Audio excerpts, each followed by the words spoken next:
2022 నుంచి 2023 వరకు మొత్తం 9 ప్రెడిక్షన్స్ అనేవి ప్రూవన్ అయ్యాయి. Hi friends, welcome to HLN Jyotishyalayam. ఈ వీడియో ఆఖర్లో నా ప్రూవన్ ప్రెడిక్షన్స్ ఉన్నాయి. మీరు కనుక నా వాట్సాప్ గ్రూప్లోకి యాడ్ అవ్వాలనుకుంటే కనుక ఇక్కడ మోర్ అని ఉంటుంది, ఆ మోర్ మీద క్లిక్ చేయండి. ఇలా డిస్క్రిప్షన్ ఓపెన్ అవుతుంది. డిస్క్రిప్షన్ ఓపెన్ అయిన తర్వాత ఇక్కడ వాట్సాప్ గ్రూప్ లింక్ ఉంది, అట్లాగే ఇక్కడ మోర్ అని ఉంటుంది ఇంకా. సో ఇవన్నీ లింక్స్ అనమాట. ఈ లింక్స్ అన్ని కరెక్టే. పలానా టైంలో ప్రూవన్ అయింది అనుకుంటేనే నా ఛానల్ సబ్స్క్రైబ్ చేసుకోండి.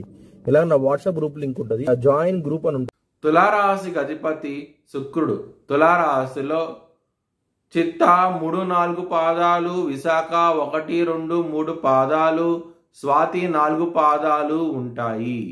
ఈ నక్షత్రం వాళ్ళందరికీను నేను చెప్పే వార ఫలితాలు వర్తిస్తాయి.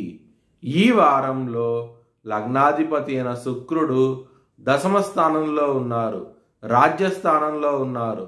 దాని మూలంగా మీకు మంచి డెవలప్మెంట్స్ అంటూ ఉంటాయి కెరియర్ పరంగా.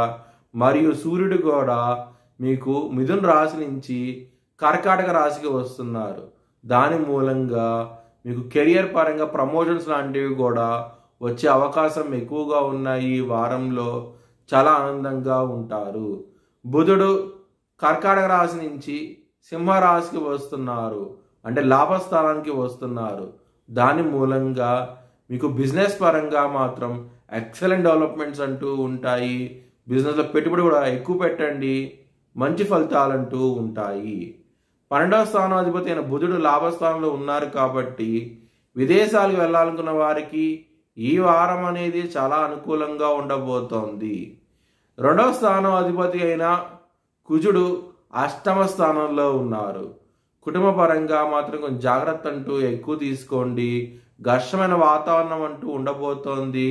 ఈ వారంలో కొంచెం జాగ్రత్తగా ఉండండి. హెల్త్ పరంగా మాత్రం కొంచెం జాగ్రత్త అంటూ ఎక్కువ తీసుకోండి. 6వ స్థానంలో రాహు ఉన్నారు. రాహు ఎప్పుడైతే 6వ స్థానంలో ఉంటారో తెలియని రోగాలంటూ ఇస్తూ ఉంటారు. కొంచెం జాగ్రత్త అంటూ ఎక్కువ తీసుకోండి. మ్యారేజ్ పరంగాను ఇబ్బంది పడే అవకాశం ఎక్కువగా ఉన్నది. 7వ స్థానం అధిపతి అయిన కుజుడు అష్టమ స్థానంలో ఉన్నారు. అష్ట కష్టాలంటూ చూస్తారు. ఈ వారంలో హనుమాన్ చాలీసా పారాయణం చేయండి, మంచి ఫలితాలంటూ ఉంటాయి. మీ భవిష్యత్ వివరాల కోసమై హెచ్ఎల్ఎన్ జ్యోతిష్యాలయాన్ని సంప్రదించండి.